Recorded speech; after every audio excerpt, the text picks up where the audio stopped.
बिस्मिल्लाहिर्रहमानिर्रहीम। अस्सलाम वालेकुम दोस्तों, डॉक्टर जाकिर नाइक साहब का एक और बयान देखते हैं। ये मुझे बहुत दिलचस्प लग रहा है क्योंकि इसका उन्वान बहुत दिलचस्प या मुतनाज़ कह लीजिए, और इस्लाम के ऊपर एक बहुत बड़ा इल्ज़ाम ये लगता है कि इस्लाम को फैलाने के लिए हमने तबलीग नहीं बल्कि ज़ोर ज़बरदस्ती की है, यानी कि तलवार का इस्तेमाल हुआ है। लेकिन इस वीडियो का जो यूट्यूब पर उन्वान है वो ये है कि औरंगज़ेब ने हज़ारों हिंदुओं के शर्मगाहें जो हैं उन्हें क्यों काट दिया था।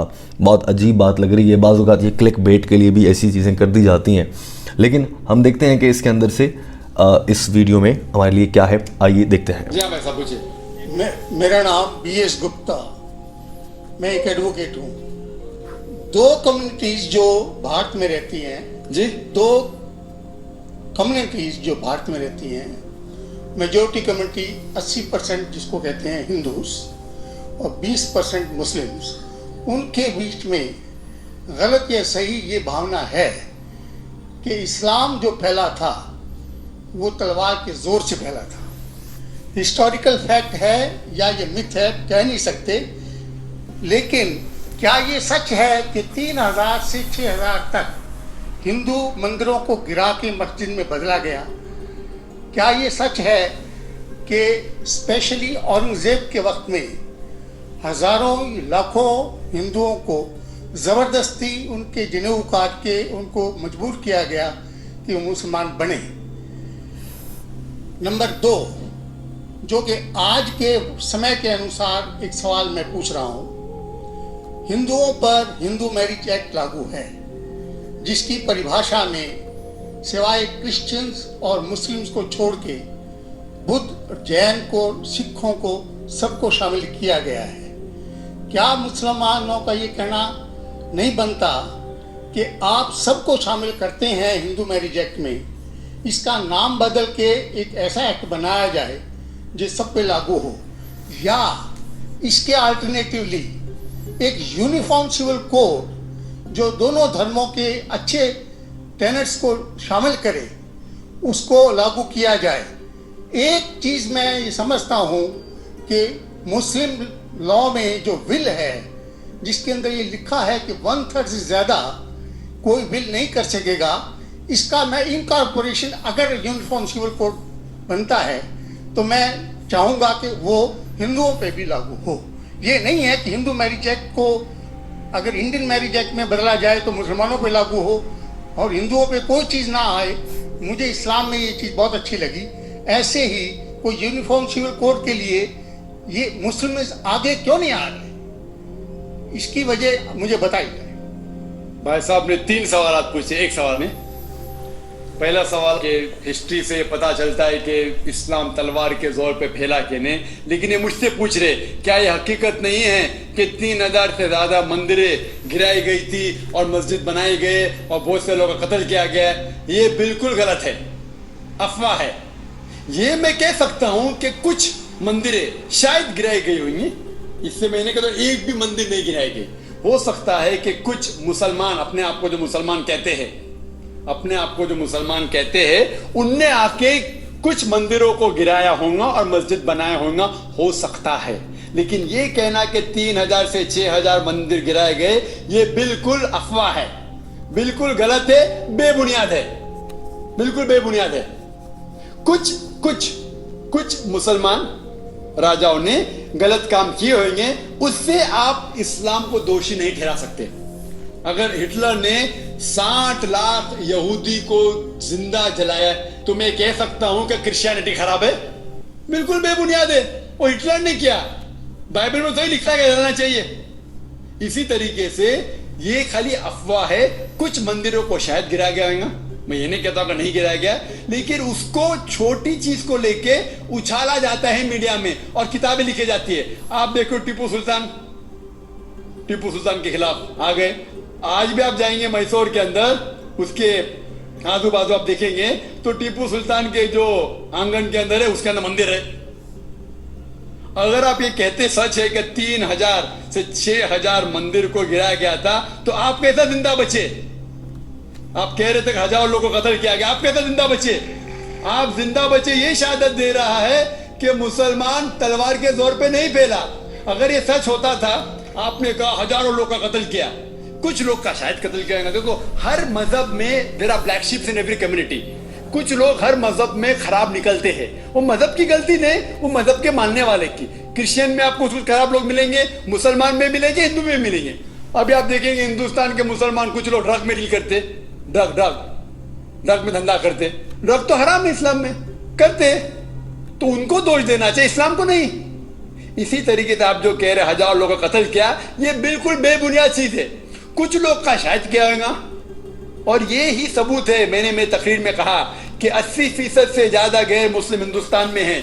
ये शहादत दे रहे हैं कि इस्लाम तलवार के जोर पे नहीं फैला। आप लोग को क्यों छोड़ा उन लोगों ने? आप उनके रिश्तेदार तो नहीं थे ना, आपको क्यों छोड़ा? 800 मिलियन, 80 करोड़ गैर मुस्लिम को छोड़ा क्यों उनने? क्यों छोड़ा? अगर दमी था हुकूमत की 1000 साल, सब लोग को मुस्लिम बनाते थे। इससे ये जाहिर होता है कि इस्लाम तलवार के बलबूते पे नहीं फैला। कई लोग, कई गैर मुस्लिम इस्लाम से मुतासिर होके उन्होंने इस्लाम कबूल किया। तो ये कहना बिल्कुल गलत है। आपका दूसरा सवाल। तो दोस्तों, हमारे पहले सवाल का जवाब मिल चुका है और इसी मौजू पर ये वीडियो हम देखना चाह रहे थे। इसमें काफ़ी अहम चीज़ें, एक तो ये कि डॉक्टर जाकिर नाइक साहब ने, सबसे पहले आप ये जान लीजिए कि इस वीडियो को जो उन्वान दिया गया है वो वाकई क्लिक बेट के लिए निकला है। जो इसमें सवाल करने वाले ने जो शर्मगाहों के काटने से मुतालिक जुमला है, वो सिर्फ ये था कि ख़तने कर दिए थे ज़बरदस्ती कुछ लोगों के, ताकि उन्हें मुसलमान कहा जा सके। अब इसे हज़ारों मुसलमानों की शरगाहें क्यों काटी गई और ब्ला ब्ला, ऐसे उन्वानात आमतौर पर क्लिक बेट के लिए दिए जाते हैं।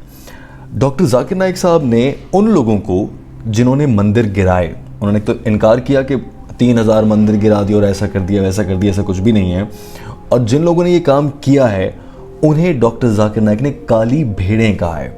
और ये हर तरफ होती हैं। एक घर में अगर ख़ानदान के 6 लोग हैं तो उनमें से 6 के 6 अच्छे नहीं हो सकते हैं। मज़हब इस्लाम में या दीन इस्लाम में जितने भी उसके फॉलोअर्स हैं सारे अच्छे नहीं हो सकते हैं। बहुत से लोग हैं जो ख़ुद को मुसलमान कहते हैं, सिर्फ कहने की हद तक, उनके आमाल वैसे नहीं हैं। उन्होंने ये काम जज्बात में या फिर अपनी ताकत और बर्तरी में या हिंदुओं से नफ़रत में कर दिया होगा। उनको डॉक्टर जाकिर नाइक ने कहा है कि वो अपने आप को मुसलमान कहते हैं, वो हैं नहीं।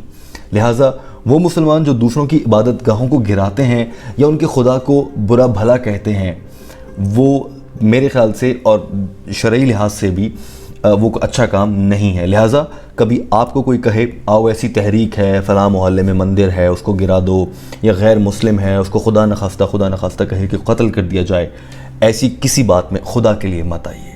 इस्लाम हमें ये किसी सूरत नहीं सिखाता है। इस्लाम हमें दूसरे मज़ाहिब को स्पेस देने का हुक्म देता है कि तुम अपना काम करो, अपना काम करेंगे। हाँ, हम तबलीग करेंगे, हम आपको बताएंगे ज़रूर, प्यार से, पीसफुली।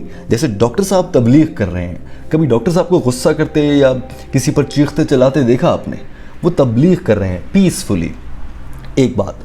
दूसरी अहम बात यह है दोस्तों कि ये जो इल्ज़ाम लगता है अक्सर मुसलमानों पर कि इस्लाम तलवार के ज़ोर पर फैलाया गया और बाकी चीज़ें, अगर फ़र्ज़ कर लेते हैं कि मुसलमानों ने ये सब किया होता, आप क्या समझते हैं आज क्या दुनिया पर मुसलमानों की हुकूमत है? हरगिज़ ऐसा नहीं है। हम देख रहे हैं सबसे बड़ी सुपर पावर अमेरिका है, अक्सरियत वहाँ पर ईसाइयों की है। उसके बाद की जो सुपर पावर जो पाइपलाइन में है, जिसको दूसरी ताकत माना जाता है, वो चीन है। वो भी मुसलमान मुल्क नहीं है। वहाँ पर बड़ी तादाद में लोग एथियस्ट हैं, जो किसी खुदा को नहीं मानते हैं, गॉडलेस। तो ये दो बड़ी ताकतें आपके ख्याल से क्या मुसलमानों को इतना बड़ा जुल्म करने के बाद छोड़ देती? या आज जब पूरा मीडिया और पूरी दुनिया के बैंक्स क्रिश्चियंस और यहूदियों के काबू में हैं, तो वो इस मौके पर जब वो असर में हैं, जब वो बाअसर हैं, ताकत रखते हैं, क्या वो मुसलमानों को ऐसी जाने देते और वो इस पूरे मामले को उछालते ना, इसके सबूत निकाल के दुनिया के सामने ना रख देते? सबूत कैसे रखें? अगर हैं ही नहीं तो सबूत लाए कहाँ से जाएंगे? ये मुसलमानों पर लगने वाला महज एक इल्ज़ाम है और इसको डॉक्टर साहब ने बड़ी क्लैरिटी के साथ, सबूतों के साथ लॉजिकली प्रूव किया है। एक और अहम जो डॉक्टर साहब रीज़न दे रहे हैं वो बड़ी अच्छी है कि हिंदुस्तान में, भारत में 1 अरब आबादी है, उसमें से 80 करोड़ मुसलमान हैं, सिर्फ 20 करोड़, उसमें से सिर्फ 80 करोड़ हिंदू हैं और सिर्फ 20 करोड़ बाकी के मुसलमान हैं। तो भाई अगर मुसलमानों के पास इतनी ताकत थी तो आज मुसलमान वहाँ अक्सरियत में होते, अगर वहाँ पर मुसलमानों ने ये सब किया है। अक्सरियत में नहीं है, इसका मतलब क्या है कि हमने तबलीग की, जितना इस्लाम फैल सकता था उतना फैला है अल्हम्दुलिल्लाह, और फैल रहा है माशाल्लाह, और फैलता रहेगा इंशाअल्लाह। बाकी इल्ज़ाम तो पूरी दुनिया लगाती है। इस्लाम लफ्ज़ इस्लाम ही पीस है, अमन है, और अल्हम्दुलिल्लाह इस्लाम ने ये हर मौके पे साबित किए। काली भेड़ें हर जगह हैं, ईसाइयों को भी हैं। डॉक्टर साहब ने भी कहा कि हिटलर ने 7 लाख मुसलमानों को मार दिया या इंसानों को कत्ल कर दिया। अब क्या कहें कि उन्हें बाइबल ने सिखाई है ये बात? बाइबल में तो कहीं भी ऐसी बात नहीं लिखी। इसी तरह से कुरान पाक में भी कहीं नहीं लिखा कि ज़ोर ज़बरदस्ती लोगों को इस्लाम की जानिब लाया जाए, बल्कि प्यार से तबलीग करके उन्हें कायल करने को कहा गया है। और यही बहुत से मुस्लिम उलमा अल्हम्दुलिल्लाह कर रहे हैं, जो कि बहुत खूबसूरत बात है। डॉक्टर साहब का उम्मीद है कि जवाब आपको बहुत अच्छा लगा होगा और बड़ा सेटिस्फाइंग है। आपको कैसा लगा है आप कमेंट करके हमें ज़रूर बताइए। वीडियो देखने का बहुत शुक्रिया। हमारे चैनल लॉजिकल रिएक्शन को सब्सक्राइब कर लीजिए।